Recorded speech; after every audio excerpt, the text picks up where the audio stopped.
नमस्कार दर्शक बंधु। आज तमिलनाडु हाईकोर्ट जे कि 9 जन पुलिस ऑफिसर को फांसी दंड देइचंती। घटना हूँ 9 जून 2020 मसीह जयराज एवं तांका पुओ बनिकम जे कि एक मोबाइल शॉप करथिले एवं से मोबाइल शॉप टी खोला थिला। यह देखि पुलिस माने तांको तुरंत अरेस्ट करथिले एवं कस्टडी भितर तांको निर्धूम माड मारिथिले एवं कस्टडी मारी मारी मारी तांको मारी देइथिले। यार पुनर्विचार पाई मैंने एटा केसटा हाईकोर्ट रे लागिथिला एवं एक महिला कनेस्टेबल को राजसाक्षी हिसाब से तांको क्षमा कर दिया कारण सी सब कथा सी साक्षी देइचंती।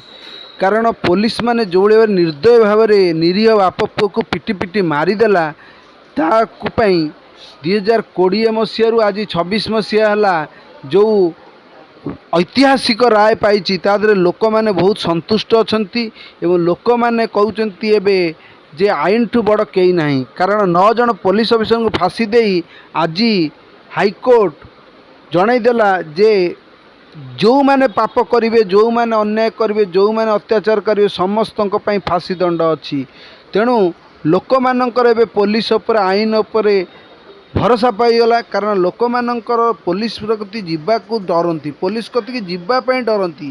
कारण आजिकल पुलिस कति गले आपण मैंने जानवे जे निर्धूम डर लगुच पुलिस ऑफिस जाओ। किंतु आज केरल हाईकोर्ट जो भाव में सॉरी तमिलनाडु हाईकोर्ट जो भाव में न्याय देइछि ताहा लोक मानक पई बहुत बड़ खबर एवं जो लोक 2 जन मरी थिले तांको फैमिली प्रति बहुत बड़ कथा। तेणु आज जो पुलिस जो निष्पत्ति नहीं ताको आमे सम्मान जनाऊँ एवं एथिपाई आमे अन्य मानक भी तागिद करुचु जे जो माने एमिति काम करिवे तांको निश्चिंत भाव में हाईकोर्ट अच्छी सुप्रीम कोर्ट न्याय व्यवस्था अच्छी।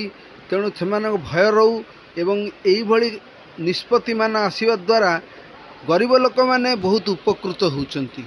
तेणु आमे बहुत खुशी एवं जनता मध्य कहुँ यही न्यूज़टी को प्रथम उत्तम 24 न्यूज़ माध्यम मुझे आपण को जनइया चाहूँगी। तेणु केरल रे जो घटी पुलिस माने जो 9 जन पुलिस मिसी 2 बाप पुओं को पिटी पिटी मारी देइथिले जो मानकर किछि भी माने भूल नथिला किंतु तांको एभले मारी देवा जोगु तांको जीवन चली जाइथिला।